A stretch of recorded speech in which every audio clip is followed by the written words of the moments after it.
સ્વામિનારાયણ. હરે સ્વામિનારાયણ. જેનું મુખ કમળ મંગળ કરનારું છે, જેના કમળ ચરણ કમળનું ચાલવું મંગળ કરનારું છે, જેનું વર્ણન કર્યા વિનાનું બીજું લખેલ ચેષ્ટિત પણ મંગળ રૂપ છે, એ રીતે સ્વયં આનંદમય હોવાથી અખિલ મંગળમય મોટી જેની સેવા ભક્તિ ધર્મના પુત્ર બાળકૃષ્ણ ભગવાન આ અવતરણથી સર્વ જગતનું નિત્ય જલ્દી મંગળ કલ્યાણ કરો.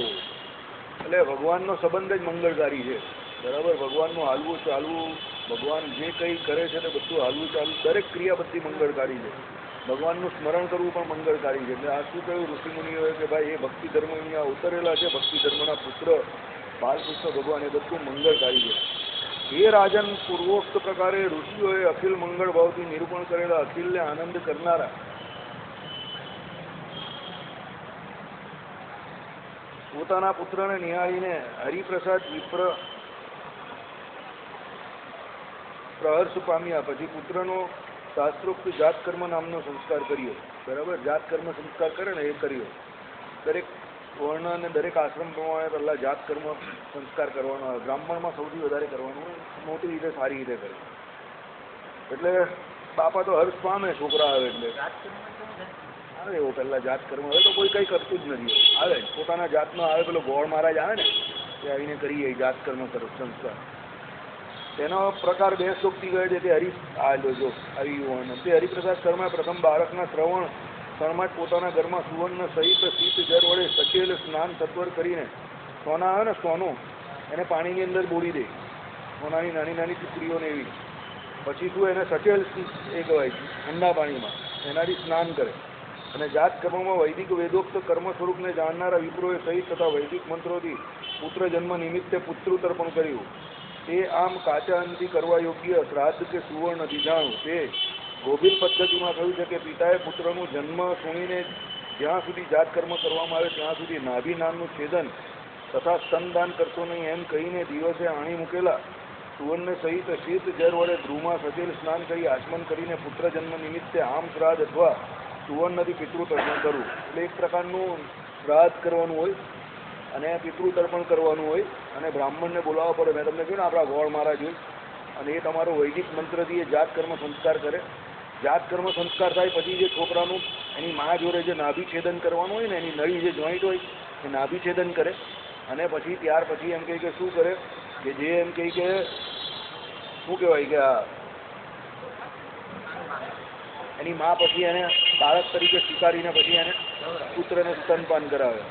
પછી એમાં પિતૃતર્પણ કરે ને એ નિમિત્તે પેલા બ્રાહ્મણોને દાન ને આ બધું પણ આપે.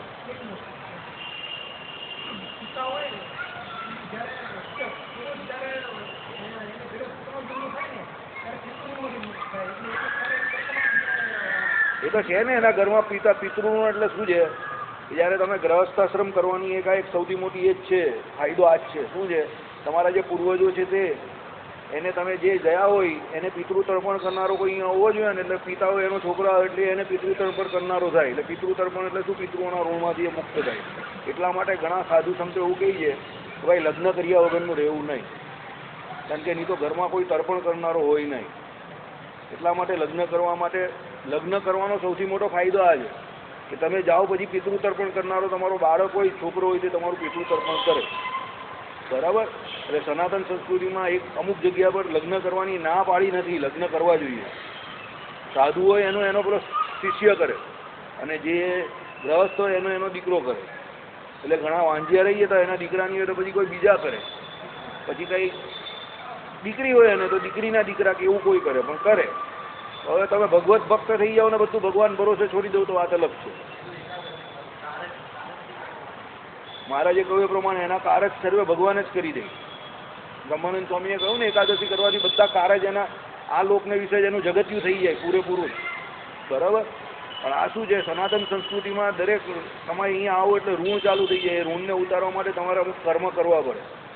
આ ગ્રહસ્થાશ્રમનું સૌથી મોટું ઋણ શું હોય છે? આ હોય છે કે ભાઈ પિતૃ ઋણ ઉતારવા માટે તમારે ત્યાં બાળકની ઉત્પત્તિ થાય એટલે પિતૃઓનું ઋણ ઉતરે. કારણ કે એ તમને છેલ્લે અગ્નિ સંસ્કાર આપે એટલે તમારું ઋણ ઉતરે અને તમારા પિતૃ જે છે એને તમે તર્પણ કરો પેલો આવે ત્યારે એટલે એનું ઋણ ઉતરે. આ પ્રમાણે છે બધી પરંપરા. હું આ બધામાં બહુ વધારે પડતો નથી કારણ કે આમાં મને બહુ રસ નહીં આ બધામાં. ઠીક છે, હવે કોઈ કરતું નથી એટલે રસ નથી.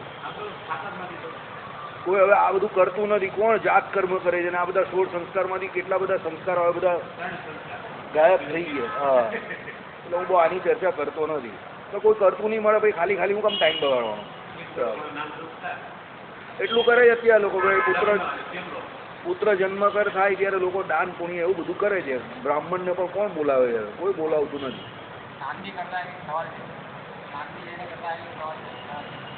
ખબર નહીં હવે સ્નાન બાંધો, હવે આપણે તો એ બધી કંઈ ખબર નહીં, પણ કોણ બ્રાહ્મણને બોલાવે છે અને કોણ સંસ્કાર કરે છે?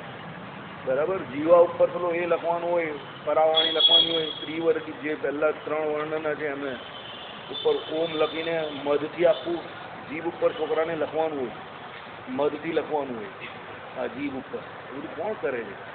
આપણે બધું કહેવાનું બંધ કરી નાખીએ. હું અહીંયા બોલું તો મારી એનર્જી વેસ્ટ થાય છે. બરાબર. કોઈ અહીંયા છેલ્લે કંઈ દક્ષિણા તો મૂકીને જતું નથી કે ચાલ ભાઈ વાસુદેવભાઈ અહીંયા તરબૂચ મૂકી જાઉં, ભાઈ કંઈ કેરીના કરંડિયા મૂકી જાઉં, છેલ્લે કંઈ અહીંયા તો 2-4 સોનાની બિસ્કિટ તો મૂકી જાઉં. હવે આ વિમલના આજે ગોપાલને ખોટું લાગ્યું તો એ લોકો સોનાની બિસ્કિટ એ ખબર પાર્લેની બિસ્કિટ મૂકી દીધી. તમે લોકો તો કહી નહીં, તમારા લોકો માટે બધી વ્યવસ્થા તો મારે કરવાની ભાઈ. તમને સત્સંગ નહીં કરવાનો, તમારા માટે બધી વ્યવસ્થા મારે કરવાની. બરાબર. પેલા બ્રહ્માનંદ ચોઈ કહે ને કે પેટે વળી પડ્યો તો અવશ્ય પાડો, તો બધા બાપા કહે ને કે લગ્ન નહીં કર્યા ને એટલે જેને એક પેટે નહીં પડ્યો એના 1000 પેટે પડે, 1000ના પેટ ભરવાના હોય. બરાબર. બાકી આ ગોપાલ હતો ત્યારે બધું અહીંયા ડ્રાય ડે જતા ને, રોજ ડ્રાય ડે આવે, પેપર ખોલો નંબર દેખો, હવે તમારા તમારા જ છે, બીજી કંઈ વાત જ નહીં આવે. બરાબર. એટલે આ તો આવું છે ભાઈ. ને આપણે કોઈ આશા પણ નહીં રાખતા કે કોઈ દે. ભગવાને આપણે જેટલું દીધું એટલું વપરાય એટલે બહુ છે. બરાબર છે. પણ અમુક માણસ એવા હોય ને અમુકના ભાગ્ય એવા હોય. આપણા મારા ભાગ્ય માનો કે જે કહી આપણે લેણદાર નથી પાર્ટી, દેનદાર પાર્ટી છે. આપણે દઈને રાજી થઈએ એવા છે, લેવાવાળી પાર્ટી નથી. અને કાલે આપણે 10 માળા આપવાનું કીધું તો પેલો કંઈ તૈયાર થયો, બોલ્યો કંઈ કેવો ભાગી ગયો. એટલે આપણે જાણતા હોઈએ ને ભાઈ. ચાલો. એ પછી ધર્મદેવે બ્રાહ્મણો પાસે જો આવ્યું ને ભગત, બધું બ્રાહ્મણ વિધિ કરે. બાપાએ તો ખાલી નાહવાનું ધોવાનું છે ને દાન આપવાનું છે, બાકી કરવા તો બધું એ બ્રાહ્મણો આવે ને. હવે ધર્મદેવ તો પોતે બ્રાહ્મણ હતા, પણ આ શું એવા ગોળ બ્રાહ્મણ એ લોકોના કુળના જે હોય ને તે આવીને આ બધું કરે. આપણે જે ગુજરાતીમાં તમારામાં પુરોહિત કહે, હિન્દીમાં પણ એને પુરોહિત જ કહે, પણ અહીંયા સુરતમાં એક સ્પેશિયલ શબ્દ છે ગોળ મહારાજ. ગોળ જ કહેતા હશે તો. ચાલો. એટલે તે પછી ધર્મદેવે બ્રાહ્મણો પાસે પુણ્ય આવાચન કરાવીને પુત્રનો રસનામાર્જન સંસ્કાર કર્યો. જો આ રસનામાર્જન સંસ્કાર મેં આ કહ્યો ને બીજો તે આપણો મધથી લખે ને તે, એટલે મધ હે હા, એટલે આમ મધ અહીંયાથી પેલું પડે. મધ બહુ પવિત્ર વસ્તુ છે, એટલે એનો રસ પેલો મોઢા પર પડે ને પાછું ઓમકારનો નાદ એની પર લખે, ઓમ લખાય ને એટલે શું થાય કે એ ભગવાનનું નામ લખાય અને એને રસમાર્જન સંસ્કાર થાય. આ બધું કોણ કરે છે? કોઈ કરે છે? રસમાર્જનનો પ્રકાર ગોભીલ કહે છે. આ બધું ગોભીલ પદ્ધતિમાં બતાવેલું છે. સાંભળો. વ્રીહી, વ્રીહી એટલે ખબર ને તમને? વ્રીહી એટલે ખબર ને? અનાજ. અને યવને, યવ પેલી આવે ને આપણે નાના પેલા ટૂંકી ડાંગર મૂકીએ આપણે, આ ચોખા કેવું ના, યવ એટલે જવ થાય. વ્રીહી એટલે વ્રીહી એટલે કોતરાવાળી પેલી એ કહેવાય ને ડાંગર કહી દે. ચાલો. એ યવને જો આવ્યું જળ સાથે વાટીને પાત્રમાં લઈ જમણો અંગૂઠો અને અનામિકા આંગળીને લઈને મળ ધોઈ નાખીને શુદ્ધ કરેલા બાળકની જીવામાં મંત્રથી મૂકવું તે આવી ગયું. બરાબર. હવે આ બધું અત્યારે કોઈ કરે નહીં, એટલે પેલા નવા નવા માણસો એમ કે ભાઈ એની જગ્યા પર મતથી લખી દેવાનું. કારણ કે આ કોણ જવ લેવા જાય ને પછી પેલી વી લેવા જાય, આ તો આખા કોને ત્યાં હોય, કેટલા ત્યાં હોય પહેલાં એ મગજ મારી. એટલે તું એને શું કરે, જળ સાથે વાટી નાખે, પછી પાત્રમાં જમણો અંગૂઠો લઈ અને અનામિકા લઈ. અનામિકા કઈ આંગળી? અનામિકા આંગળી કઈ?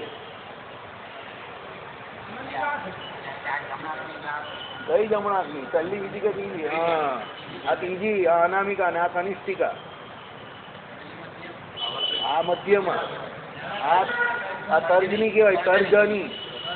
આ અંગૂઠો કહેવાય. બરાબર છે. આમ કરીને આપણે બતાવીએ ને તે લોકોને, લે બાબાજી કા ઢેંગા. બરાબર. ચાલો. એટલે શું છે, એને વાટી નાખે. પહેલાના જમાનામાં તો મશીન થોડા હતા, પેલા ખાંડિયા હોય ને એની અંદર આમ આમ કરીને આખું વાટી નાખે, પછી અંદર એમાં જમણો અંગૂઠો નાખે. બરાબર. અને અનામિકા નાખે આમ કરીને. જો આપણે ત્યાં તિલક ચાંદલો કરવાની બી આ જ રિવાજ છે.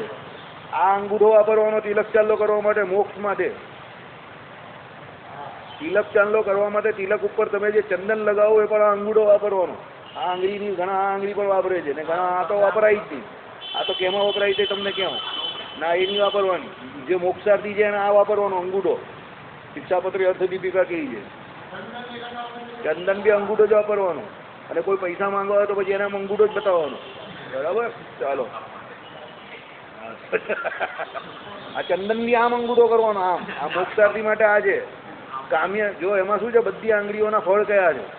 કામ્ય કર્મ કરવું હોય તો આનાથી ચાલ્લો કરવાનો. પછી આ બધા અલગ અલગ છે. અને જેને મોક્ષાર્થી છે તેને આનાથી તિલક ચાલ્લો કરવો. આનાથી અંગૂઠાથી કરવાનું. હું તો અંગૂઠાથી જ કરું છું. બરાબર, તમારે પણ અંગૂઠાથી કરવાનું. જો આ પીળો તમને થોડો મારો અંગૂઠાનો ભાગ થોડો પીળો લાગતો ઉપરથી આ ચંદનને કારણે, એ નહીં કરવાનું. હવે અંગૂઠાથી કરજો કાલથી. ચાલો, યાદ રાખીને ભૂલી જજો. બરાબર.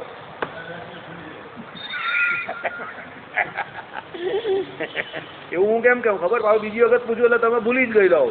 એટલે હું કેમ કે યાદ રાખીને ભૂલી જજો. બરાબર. અર્ધદીપ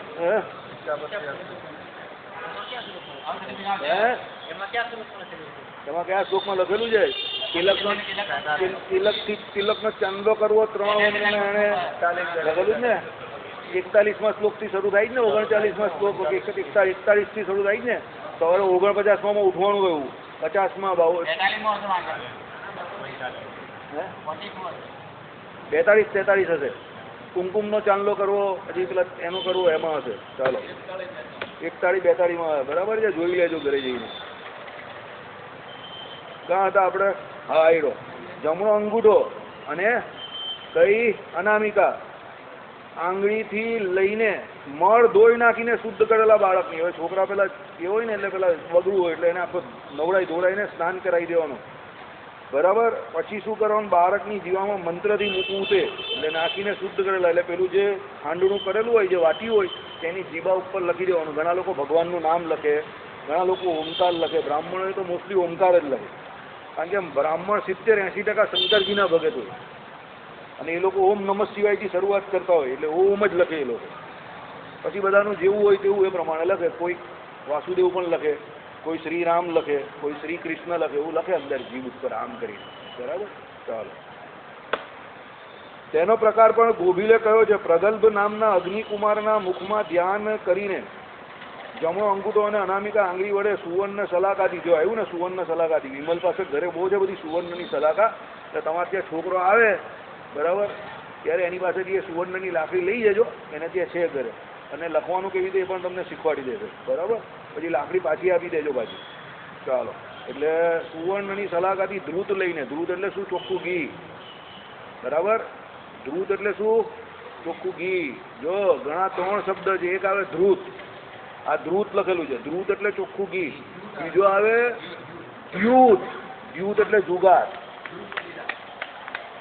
એ શું આવે? દ્યુત. આ ધ્રુત, પેલું દ્યુત. અને ત્રીજો આવે ધૂર્ત. ધૂર્ત કોણ ખબર? લૂંટારો, બનાવી જનારો, ઉઠાવગીર કહી ને એને ધૂર્ત કહેવાય. 3 શબ્દ અલગ અલગ છે. તો મને ખબર છે કે અહીંયાથી 80%-90% હજુ પણ નથી આવડા. બરાબર. પણ મારે તો આગળ વધવું પડે ને. ધ્રુત, દ્યુત અને ધૂર્ત. जिसने तुम्हें मेरे पीछे लगाया है वो महान धूर्त है. जा भाग जा विक्रम, भाग जा, मैं तेरे हाथ में नहीं आने वाला हूँ. हम कने પેલો બેતાલ નહીં કહેતો હતો વિક્રમ और બેતાલ સિરિયલમાં 25-30 વર્ષ પહેલા નાના હતા ત્યારે આવતી હતી બેતાલ. યાદ છે તમને? मैं तुम्हारे बस में आने वाला नहीं हूँ विक्रम, भाग. પછી છેલ્લે કही ને जिसने तुम्हें मेरे पीछे लगा है वो महान धूर्त है. બરાબર. તમને તો બધું કા યાદ હોય? તમે બધા જીવવા પૂરતા જીવો છો. તમે જીવનમાં મને તો ઘણી વખત વિચાર આવ્યો તમે જીવનમાં કર્યું હું અહીંયા આવીને તો બી જીવી રહેલા છો, ખાલી રજિસ્ટરમાં નામ લખાવવા પૂરતું. પેલા ઇન્દિરા ગાંધીના વખતમાં નહીં હતા અભણ લોકો કોને મત આપવાના કઈ ખબર નહીં, પંજા ઉપર જઈને. બસ આવું જીવન. બરાબર. આ ધૂર્તનો રવો થાય. એક વક્તા મને અહીંયા પ્રદક્ષિણામાં કહી ગયેલા કે આ 3 શબ્દ બોલવામાં ભલભલા મોટા કથાકાર પણ ભૂલ કરે છે. એટલા માટે તમને કહું છું. તો પહેલું આમાં લખ્યું એ પ્રમાણે શું છે? દ્યુત, બીજું ધ્રુત અને ત્રીજું શું? ધૂર્ત. આ 3 શબ્દ બોલવામાં એમ કે ભલભલા કથાકાર ભૂલ કરે છે ને એ કહે કે હમણાં એક કથાકાર કરે જ છે, એક તો મને પણ ખબર છે, હવે આપણે કોઈનું નામ નહીં દેવું જોઈએ, બરાબર, કારણ કે મોટી પદવી પર બિરાજમાન હોય, મહારાજ કહે કે પ્રતિષ્ઠિત હોય એનું અપમાન કરવું નહીં. ચાલો, હરે હરે. એટલે શું છે કે જમણો અંગૂઠો અને અનામિકા આંગળી વડે સુવર્ણ શલાકાથી ધ્રુત લઈને પૃથક પૃથક મંત્રોથી, જો પૃથક પૃથક એટલે અલગ અલગ મંત્રોથી કુમારના મુખમાં હોમ કરવો. તે હોમ એટલે કે અગ્નિની નાખી દેવાની, બરાબર. આપણે તો હોમ એટલે અગ્નિ જ કહેતા હોઈએ. એ પેલી આમ લખે એટલે મંત્ર બોલો ને, વૈદિક મંત્ર બોલો એટલે એક જાતનો એ હોમ થઈ ગયો. એના મુખારવિંદની અંદર જે હોમ થયો તે, બરાબર. ચાલો, તેમજ જાત કર્મના અંગભૂત ગો, ગો એટલે ગાય, ભૂ એટલે પાણી, તિલ એટલે તલ, સુવર્ણાદિ દાન વિધિ કર્યો. મેં કહું ને દાન કરવાનું આવે છે. આપણે ત્યાં શાસ્ત્રોમાં જે મુખ્ય સંસ્કાર છે એ સંસ્કાર કર્યા પછી દાન કરવાનો વિધિ છે. અગ્નિ સંસ્કાર થાય એ પછી પણ બ્રાહ્મણને દાન કરવાનું છે. લગ્ન સંસ્કાર થાય ત્યારે પણ પેલા ગોળ મહારાજ આવે એને દાન કરવાનું. પુત્રનો પહેલા આવે ત્યારે પણ દાન કરવાનું. કોઈ પણ ક્રિયા તમે જોઈ લો, જાઓ, દાન કરવાનું હોય જ. કારણ કે ભગવાનને ખબર કે આ બધા ચીકણાઓ પૈસા છોડે એવા નથી આમ, એટલે ભગવાને આ બધી વિધિ રાખેલી આપણે ત્યાં કે પેલો એ બાને થોડા પૈસા તો છોડે, બરાબર. બાકી આપણે બધા કેવા છે આવ ચીકણા, ઓઇલી મોઇલી, રૂપિયા છોડવાના હોય એટલે પેલાને તાવ આવી જાય અને મફતમાં ઉલકાવાનું હોય તો દેહ ધનાધન આપો વાસુદેવભાઈ, મજા જ મજા છે, મોજા ઈ મોજા, કોઈ પાછળ બંને જોઈ પણ નહીં, બરાબર. ઉલકાવ બસ, ધન ધનાધન, ધન મંડી જ પડે બધા. બધા સુરતની ગાંઠ પણ ખાઈ જાય છે, આઈસ્ક્રીમની અંદર આવે છે. ચાલો, એટલે તે પણ ગોભીલે કહ્યું છે, જન્મકાળે દુષ્ટ સ્થાનમાં રહેલા ગ્રહની પીડા નિવૃત્તિ માટે બ્રાહ્મણોને ગો, ભી, તિલ, હિરણી આદિ યથાશક્તિ આપે ઇત્યાદિ. જન્મસ્થાનમાં તમારી કુંડળીની અંદર દુષ્ટ સ્થાનમાં પાપ ગ્રહ બેઠેલા હોય ને એના નિવારણ માટે આ દાન આપવાનું છે. એટલે છોકરાની જિંદગીમાં એ પાપ ગ્રહ એને બહુ ઓછા હેરાન કરે. તમારો જન્મ થયો હોય ત્યારે તમારા પાપ ગ્રહનું નિવારણ તમારા ઘરમાં કોઈએ કર્યું જ નહીં હશે, એટલે બધા પાપ ગ્રહ તમારી પાછળ પડી ગયા. આઈડિયા આવી ગયો ને? એના નિવારણ માટે જ છે. જો કોઈ પણ પ્રકારનો આપણે ત્યાં સંસ્કાર છે ને એ સંસ્કારથી બીજા કોઈને કઈ ફાયદો થતો નથી. પેલો જે જીવ છે જેના માટે થાય છે તે, અને જે કરનારા છે એને જ ફાયદો થાય છે, બીજા કોઈને કઈ ફાયદો નહીં થતો. આપણે હંમેશા બહુ મોટા વેપારી ને એટલે કે એ તો બ્રાહ્મણને જ ફાયદો થાય ને છેલ્લે તો, બધા એવું વિચારીએ આપણે. બ્રાહ્મણને કઈ ફાયદો નહીં થતો, એની તો આજીવિકાનું સાધન છે. અને એ આ બધું જે કરે જ ને એના બદલામાં એણે ભગવાનનું ભજન, જપ, કર્મ આ બધું કરવું પડે છે. એમ કઈ ફોકટમાં, હા, એટલે એને એનું કરવું પડે છે, સમજો. એટલે એવું કદાપી બોલતા નહીં કે આ તો બ્રાહ્મણને મફતમાં મળી જાય, તે શબ્દ બોલ્યા આમ તેમ, એમ થોડો લાડવા ખાઈ ગઈ. એ તો યજ્ઞની આહુતિ અપાતી હોય, ગરમ ગરમ પેલા વૈશાખ મહિનામાં તપતો હોય અને તેલ નીકળી જાય ને પેલા મંત્ર બોલીને કરવું બધું કઈ એ બોલી ખાવાનો ખેલ છે કઈ? મહેનતનું કામ છે. અને હા, અને બધા મંત્ર કેવા ફટાફટ ફટાફટ બોલવા પડે, બરાબર. એટલે કોઈને કઈ મફતમાં મળતું નથી, એ એનું કર્મ કરે છે, આપણે આપણું કર્મ કરવાનું છે અને આનાથી આપણે જ લાભ છે. એટલે એવી જો નેગેટિવ થિંકિંગ કદાપી રાખવું નહીં. શાસ્ત્રમાં આપણા ભલા માટે જ લખેલું હોય, એટલે જે લખ્યું એ કરી દેવાનું. અત્યાર સુધી તમારામાંથી કોઈને ન ખબર હોય ને ન કર્યું હોય તો ગતમ ન સોચ્યા અમે, એની ચિંતા ન કરતા. પણ હવે પછી તમારા ઘરમાં કોઈ બાળક આવે તો આ પ્રમાણે કરજો. આનાથી શું તમારા પેઢીને, તમારા કુટુંબને ફાયદો છે, સમજો. વાંચનારને કંઈ ફાયદો નથી, કારણ કે આ કંઈ લેવા હું નહીં આવવાનું. અને તમારા ગોળ મહારાજ કોણ છે એ પણ મને નહીં ખબર.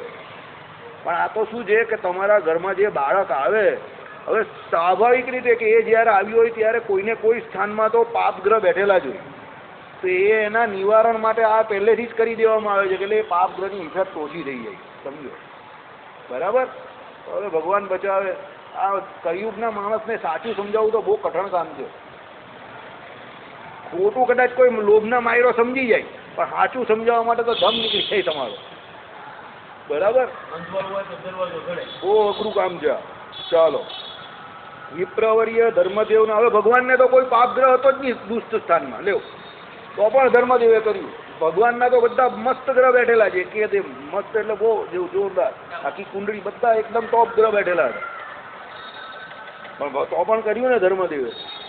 હવે આપણે ત્યાં આવે તો કર્મકાકૃત અવસ્થાએ કારણે આવે તો કેટલું બધું એવી ગરબડ હોય બધી, તો પણ આપણે ત્યાં કોઈ કંઈ કરતું નથી. પછી કંઈ કે દુઃખી થઈ ગયા. હવે કરવું કંઈ હોય નહીં તો ભાઈ દુઃખી જ થાય ને છેલ્લે. બચે હું દુઃખી થવાનું બચે, ઘરે તો કંઈક પામે ને. ચાલો, શું કરવાનું તો યાદ રાખજો. ઘો એટલે ગાયનું દાન કરવાનું, ઘઉં એટલે પાણીનું દાન કરવાનું, તિલ એટલે તલનું દાન કરવાનું, ને હિરણ્ય એટલે શું સોનું, આટલાનું દાન કરવાનું છે. યથાશક્તિ આપે એવું લખેલું છે, બરાબર. એટલે પેલું પછી તમે કહું કે સુવર્ણ તો બહુ મોંઘું થઈ ગયું, પણ હવે આ બૂમ તો બધા જ પાડે છે. જે કરોડોપતિ છે એ પણ સોનું મોંઘું થઈ ગયું કરે છે, અને ગરીબ છે એ પણ કરે છે. તો પછી કોઈ જ નહીં દે તો પછી વ્યવહાર કેવી રીતે ચાલે? અને સુવર્ણ આપવાનું તેના પ્રમાણે આપવાનું, 1 ગ્રામ આપવાનું. પાણી જો હોય તો એની 5-10 ડોલ વધારે આપી દેવાની, અને આખી ટાંકી બંને સિન્ટેક્સથી પાણી મોકલી દેવાનું. ગાય એક જ મોકલી દેવાની. ક્યાં ના પાડીએ છીએ? તલ છે તો ગાંધીની દુકાન પર જઈને 2 ગુણ તલ મોકલી દેવાના એને ત્યાં. જા ભાઈ, ખાયા જ કર તું 2-4 વર્ષ સુધી. એને કહી દો મારે ત્યાં જ્યાં સુધી બીજો બાળક નહીં આવે ત્યાં સુધી તારે તલ લેવાની જરૂર નહીં પડે. આપો ને પણ હે તો પછી તમે કઈ આ તો કઈ ચોર્યું કાઢું અંદર હાથ જ નહીં જાય તો એવું કોઈ જગ્યા પર નહીં કહ્યું. આ 11માં પણ સત્સંગી જીવનમાં જે 11માં ને એમાં બધું સુવર્ણનું દાન ને આ બધું આવે. હા, કહેવાનો મતલબ શું છે? પાછું કાઢવું નથી ને બધાને સુખી થઈ જવું છે. ચાલો, વિપ્રવર્ય ધર્મદેવના ભવને તે સમયે આવેલા સર્વ જ્ઞાતિજનો પરમાનંદથી પરિપૂર્ણ થઈને કુમાર કૃષ્ણને આશીર્વાદ આપવા લાગ્યા. બધાએ શું કર્યું? આશીર્વાદ આપવા લાગ્યા. કોને? કુમાર કૃષ્ણને એટલે ભગવાનને. કેમ બધા ખુશ થઈ જાય તો આશીર્વાદ આપે. તમે કંઈ દેવું જ નહીં તો બધા ગરમ થઈને પછી શ્રાપ આપી નહીં જાય. આશીર્વાદ કોઈ ક્યારે આપે? તમારે ત્યાં કોઈ આવ્યો હોય, ખાઈ પીને જાય, ધરાઈને જાય તો પેલો આશીર્વાદ મજા આવી ગઈ, ચાલો ભાઈ આનું ભગવાન ભલું કરે એમ કે નહીં જાય. પછી કોઈ આવે ને તમે આમ જ ફિકર કરો કે આ જાય તો સારું, કંઈ મજા નહીં આવી, આમ છે તેમ છે. અને પેલો વડતાલના ચાલતો પેલા 10 દિવસના વાસી લાડુ આપતો 2-4, બરાબર, એ આપીએ. પછી આપણે એને પાણી તો મને દઈએ પાછા. પેલો પાણી પીએ પછી પેલા અંદર આશા હોય કે હમણાં આવશે લીલું, આ તો સૂકું આવ્યું. પણ પછી તમે આમ બેસી જ રહે નહીં. પછી બીજું કંઈ નહીં. હવે તું કંઈ પહેલું કરતો નથી, બીજાના ગીત ગયા કરે છે. ચાલ હવે હું જાઉં છું એમ કરીને આ દઈને ચાલ્યો જાય, બરાબર. તો પછી હું તમને ખબર હોય કે આને કઈ આશા લાગે તો પણ બીજું શું? બીજું કઈ નહીં. હવે શું કહેવાનું? તારા ઘરે આવેલો છે તો ભાઈ તારાથી જે એનો જે આદર સત્કાર કરવાનો હોય તો ગ્રહસ્થે કરવાનો છે. ચોખ્ખું કહ્યું જ છે, ગ્રહસ્થના ઘરે જે કોઈ આવ્યો તો અતિથિ દેવો ભવ. એની વ્યવસ્થા જે થતી હોય તે કરવી પડે. પેલો કરે જ નહીં, મને કરે પાછો, પછી દુઃખી થાય. ચાલો, તે સમયમાં તે ગામમાં ગૃહે સ્ત્રીઓ ગીત ગાવા લાગી. બધી સ્ત્રીઓ હતી તે ખુશ થઈ ગઈ, બરાબર. તે ઘરે શું ગીત ગાવા લાગી? મંગળમય ગીતો, આપણા ફિલ્મી ચલાણી ગીતો નહીં. અને પુરુષો મંગળ વાજિંત્ર વગાડવા લાગ્યા. જો પુરુષ ગીત નહીં ગાતા, તમને હજુ પણ કહું છું, પુરુષ વાજિંત્ર વગાડે. મેં તમને કાલે પણ કહેલું, શાસ્ત્રોમાં દરેક જગ્યા પર પુરુષ જે હોય તે વાજિંત્ર વગાડતો હોય, ગીત નહીં ગાતો હોય. એટલે ગીત ગાવાનું કામ આપણું નથી, યાદ રાખજો, બરાબર. ઘણા માણસો બધું આ ભજન કીર્તન ભગવાન શું ગાય એ ગીત ગાયેલા ના કહેવાય, એ ગવાય. પણ આ બધા ગીતો ગાવાના ને આ બધું બહેનોનું કામ છે, આપણું કામ નહીં. હે, ચાલો.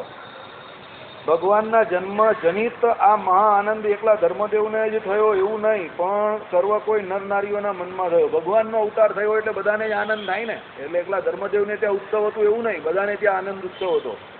તે આ ધર્મદેવે પુત્ર જન્મથી થયેલા હર્ષ અતિશયથી વિપ્રોને વિવિધ બહુ દાનો દીધા. જો પાછું આવ્યું, પાછા બ્રાહ્મણોને, એ તો પોતે જ બ્રાહ્મણ હતા તો પણ દાન દેતા હતા, બોલો, બરાબર.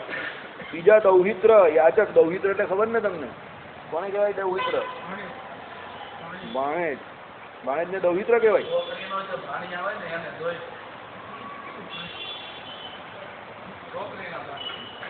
છોકરીને ત્યાં જે છોકરીના છોકરા કહી ને એને દૌહિત્ર કહેવાય. ભાણેજ એટલે બેનના છોકરા હોય એને ભાણેજ કહેવાય.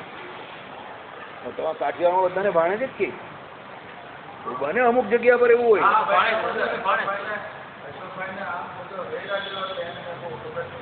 દોહિત્ર એટલે છોકરીના છોકરા હોય એને દોહિત્ર કહેવાય, સમજો.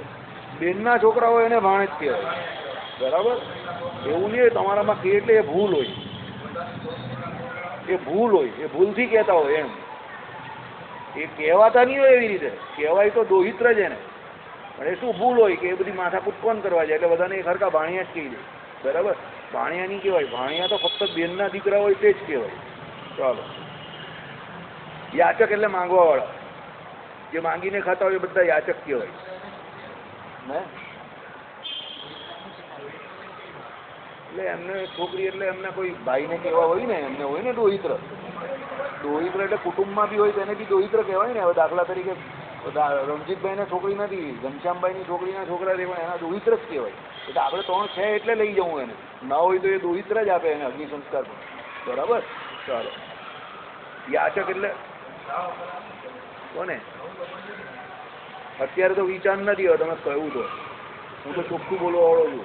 પછી હવે એ સમય ખબર નહીં, બાકી અત્યારે પૂરેપૂરો વિચાર નથી. ભલે આમાં તો પણ ચોખ્ખું કહું, આમાં આવે તો ભલે આવે, પણ હું તો જો ચોખ્ખું કહેવાવાળો માણસ. અત્યારે જરા પણ વિચાર નથી. હવે તે સમય સંજોગોમાં ખબર નથી કે શું થાય, પરિસ્થિતિ મારા કંટ્રોલમાં નથી. પણ અત્યારે 100% વિચાર નથી, એ તમને કહી દઉં. ચાલો આગળ જઈએ. દીન એટલે ગરીબ. આ પેલો દીન છે. આમ આગળ દીન હોય, રસ હોય તો શું હોય? દિવસ. અને આમ દીન હોય એટલે ગરીબ. ગરીબ એટલા માટે કહ્યું કે ગરીબ કોને કહ્યું શાસ્ત્રમાં સમજજો. ગરીબ એક વસ્તુનો ગરીબ હોય એ એકલો ગરીબ નથી. આપણા મગજમાં ગરીબ એટલે એકલો પૈસે ટકેથી ગરીબ એ જ ગરીબ, અને અહીંયા પણ એ અર્થમાં લખ્યું છે. પણ શાસ્ત્રોમાં ગરીબની વ્યાખ્યા બધે અલગ અલગ કરેલી છે. કોઈ જ્ઞાનથી ગરીબ હોઈ શકે, કોઈને પુત્ર નથી તો એ પુત્ર ઉત્પત્તિથી ગરીબ છે, કોઈ સંપત્તિથી ગરીબ છે, કોઈ બુદ્ધિથી ગરીબ છે.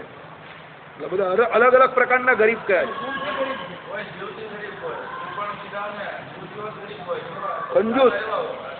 કંજૂસ હોય.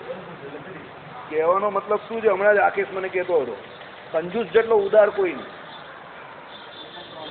કારણ કે બધું છેલ્લે મૂકીને જ જાય, અને લોકો પછી એના પૈસાથી તાકત દિન ના કરે. એટલે કંજૂસ જેટલો ઉદાર કોઈ નહીં. સાચી વાત છે, શાસ્ત્રમાં લખેલું છે. આ શાસ્ત્રમાં જ લખેલું, કંજૂસ જેટલો ઉદાર કોઈ નહીં.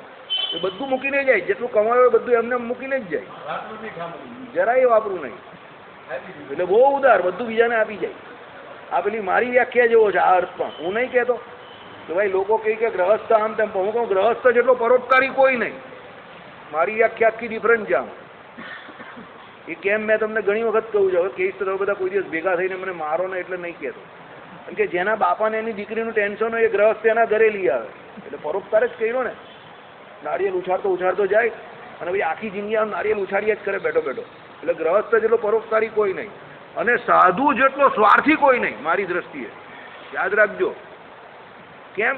એને બધી દુનિયાદારી ખબર પડી ગઈ કે આમાં કંઈ માલ નથી, કંઈ લેવાનું નથી. સાધુ બની જાય, લોકો પગે બી લાગી જાય, અને આપણું પૂરું બી ભગવાન કરી નાખે. બીજું બૌદ્ધિક દ્રષ્ટિએ કહું છું, સૈનિક જેટલો કોઈ નહીં. શબ્દ નહીં વપરાય એટલે. ને નેતા જેટલો એ કોઈ નહીં. શબ્દ નહીં વાપરતો બંનેમાં, કારણ કે રેકોર્ડિંગ થાય છે. પેલો બિચારો ત્યાં ગોળી ખાય ને પેલાની આગળ પાસે ડંબુક લઈને માણસો ફરે કારણ વગરના. સમજો, આ બધું બહુ, આ બધો મગજનો બગાડ બહાર છે. આ બધો મગજનો બગાડ છે, યાદ રાખજો. આ બહુ વિચાર કરતા હોય ને એને આ બધા વિચાર આવે. નવરી ખોપરીના વિચાર છે આ બધા.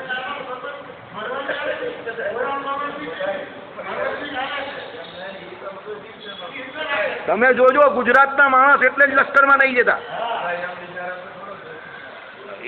એટલે જ તો બધા ખોટા બુદ્ધિશાળી છે.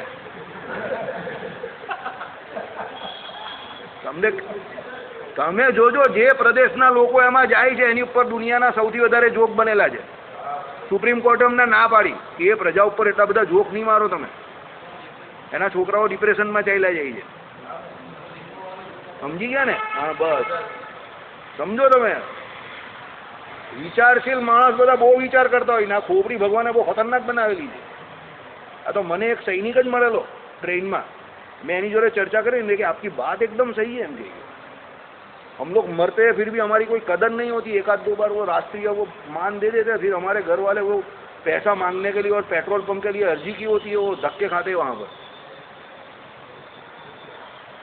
आपकी बात सही है, बिल्कुल सही है, एग्री થઈ ગયેલો। મને જગ્યા આપેલી એને પહેલાં આખા પાટિયા પર શાંતિથી બેઠેલો, તો હું નીચે હતો, ભાઈ નીચેથી ખસકતો ખસકતો ઉપર ગયો, પછી એ મને જગ્યા આપી, મારી વાત નીચે સાંભળી, મને કે આપ ઉપર આ જાઓ।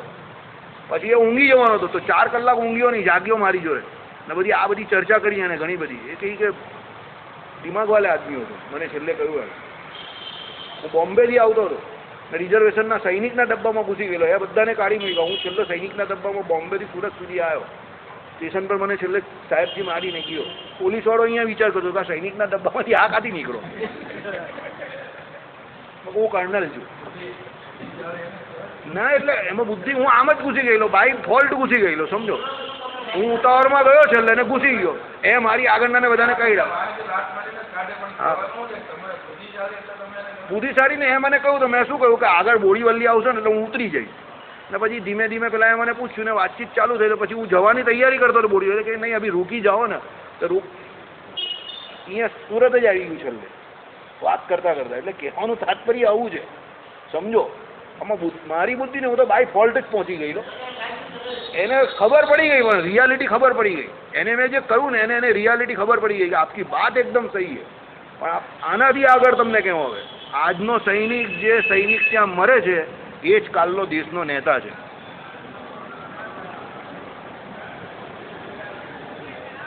સમજો, ભગવાનનો ખેલ બહુ ખતરનાક છે। શાસ્ત્રોમાં આપણે ત્યાં શું કહ્યું છે, માતૃભૂમિનું રક્ષણ કરતા, દેશને માટે લડતા લડતા જે ત્યાં જાન આપે છે એનો જીવ અવગતે નહીં જતો, સ્વર્ગની। હા, અને એના એ જન્મના કર્મને કારણે એ જ બીજા જન્મે પછી નેતા બને છે। આ બધા સમજો, આ બધું છે ને આ લોકને વિશે બધું ગરગડ ગરગડ ગરગડ ગરગડ ગોળ ગોળ લાગે આપને, પણ ભગવાનનો હિસાબ બહુ પાવરફુલ છે। ભગવાનનો હિસાબ તો ન્યાય પ્રિય જ હોય।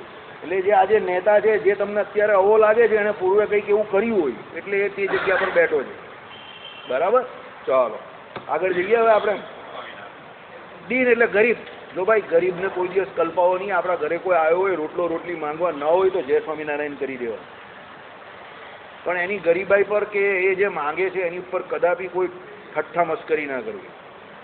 યારી દોસ્તીની જગ્યા પર છે। આપણે અંદર અંદર ગમે તે યારી દોસ્તીમાં ઠઠ્ઠા મસ્કરી એકબીજા જોડે કરીએ, પાછા બીજે દિવસે ભેગા થઈ જઈએ, એને બિચારાને બહુ હસમું લાગે। એને એમ થાય કે હું ગરીબ છું એટલે મારી મસ્કરી કરે જ બધા, એટલે એને અહીંયા લાગી આવે, એટલે એની જોડે કદાપી હા સાચી વાત છે।